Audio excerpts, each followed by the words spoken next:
평생 잊지 못할 말년휴가 복귀날. 우리 군필자 같은 경우에는 정말 전역하는 날이나 말년휴가 복귀하는 날이 평생 기억에 남을 수밖에 없는데, 우리 제보자 같은 경우에는 어떤 일이 있었는지 저와 함께 가보시죠.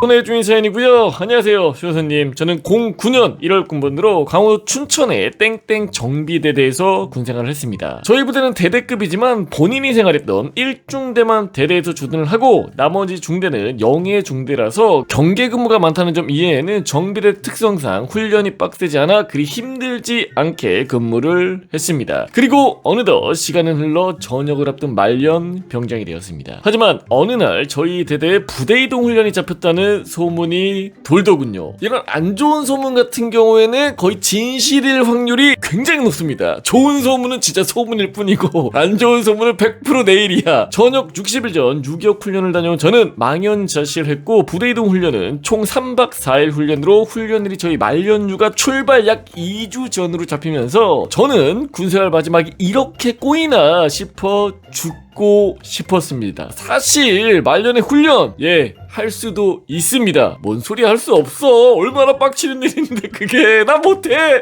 아이고 아파, 아이고 아파, 아이고 아파, 이렇게라도 째야 될 거 아니야. 하지만 열받았던 건 동기 2명이 훈련에서 제외되었기 때문입니다. 이유는 2명은 1월 초 입대였고 저와 알동기는 1월 중순 군번이었기 때문입니다. 꼬우면 군대 빨리 와야 될 거 아니야. 어쩔 수 없어. 꼭 군빨이야. 내가 3월 30일 군번이라 그 느낌을 알아.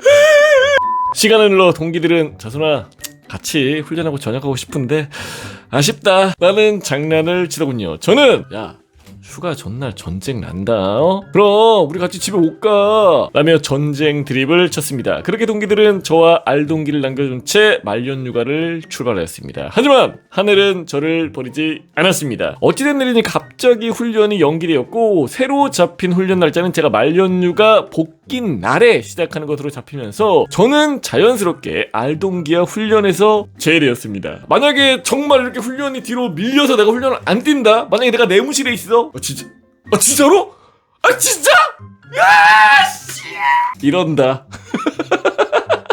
레알이야. 진짜 기분 군생활 중에 제일 좋을걸? 아무튼 훈련 기간 동안 부대는 텅 비게 되었고 옆 대대에서 경계 근무를 지원받게 되어 있어 말년 복귀 후에 저는 저희 부대원이 없는 채로 전역하게 됨에 따라 미리 총기 및 장구류 등 모든 장비를 반납했습니다. 아무래도 훈련을 아침에 뛰고 나의 복귀 같은 경우에는 이제 저녁에 복귀하기 때문에 만날 일이 없는 거지. 휴가 출발 전날 부대원들과 작별 인사를 하게 되었고, 축하의 말과 함께 저희 후임들은 저녁 전에 전쟁 난다라는 개드립을 치더군요. 뭐 대수롭지 않게 생각했던 저는 기분 좋게 말년휴가를 나갔습니다. 저는 휴가 기간 동안 사회인이 될 준비를 하고 친구도 만나고 핸드폰도 바꾸며 즐기다가 어느덧 부대에 복귀 날이 다가왔습니다. 참 휴가 시간만큼은 시간이 정말 빨리 갑니다. 그쵸? 고향이 멀었던 저는 집에서 춘천까지 약 5시간 이상 소요되는 장거리로 점심 전에 시외버스를 이용하여 복귀하게 되었고, 핸드폰을 소지한 채 버스에 탑승했습니다. 부대는 다 대대 아저씨들이 있을 예정이라 터치가 없을 걸 알고 있었고, 저는 당연히 몰폰을 해야 되겠다.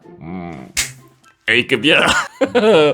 여러분 걸리면은 전역하는 날 진짜 무슨 일 있을지도 모르기 때문에 밖에 뭐 충성세 지금은 상관없겠구나. 어차피 휴대폰을 사용을 하니까. 그러니까 제가 군생활할 때는 군장점이라던가 이런 데 맡기고 들어온 친구들도 있었어요. 실제로. 조금 후 저는 피곤했는지 버스 안에서 잠이 들었고, 시계가 오후 3시쯤 가리킬 무렵 핸드폰이 계속 울려서 저는 쎄한 마음으로 잠이 깼습니다. 그리고 눈을 뜨니 버스 안 승객들은 전투복을 입은 저를 미묘한 눈빛으로 쳐다보고 있더군요. 그렇게 핸드폰 카톡을 확인하는데, 저순아 괜찮아? 저순이 어떡하냐? 전쟁 나는 거 아니야? 부대 복귀한 거야? 등등의 연락이었고, 상황 파악이 안 된 저는 버스 앞에 큰 TV에 시선이 갔습니다. TV에는 연평도 포격 피해 중, 민간인 피해 속출, 국군 해병대원 긴급 병원 이송 중 등등의 아수라장이었습니다. 맞습니다. 바로 2010년 11월 23일 오후 2시 34분부터 북한군이 선전포고도 없이 연평도를 포격한 바로 연평도 포격 사건이었습니다. 그 전까지 서해교전 등등 여러 북한의 무력 남침 사건은 있었지만 대한민국 국토를 향해, 그것도 민간인 마을을 포함해 대대적인 포격 사건은 처음이라 저는 순간 식은땀이 나면서 와, 이렇게 영화 태극기 휘날리며처럼 것처럼 평화로운 일상 가운데 갑자기 전쟁이 나는구나 라고 생각을 했습니다. 하지만 다행히 완전 전면전이 일어나지 않았으며 춘천 버스터미널에 내린 저는 동기를 기다리기 위해 역 대합실에서 잠시 있는 동안에도 사람들은 대합실의 TV에 집중을 하고 있었고, 어느 아저씨는 전투복을 입은 저를 보시고는 부대 상황이나 전방 상황을 물어보셨지만 저는 휴가 복귀 중이라 자세한 사항을 모른다고 답하였습니다. 하지만 아주머니 몇몇 분들은 춘천이 휴전선과 약 60km도 되지 않다 보니 피난이라도 가야 되는 거 아닌지 걱정을 하시더군요. 이때 동기가 도착을 했고 서로 이 상황에 대해 이야기를 나누며 놀란 마음을 추스렸습니다. 그렇게 택시를 타고 부대 복귀를 위해 위병소 앞에 다다랐을 즈음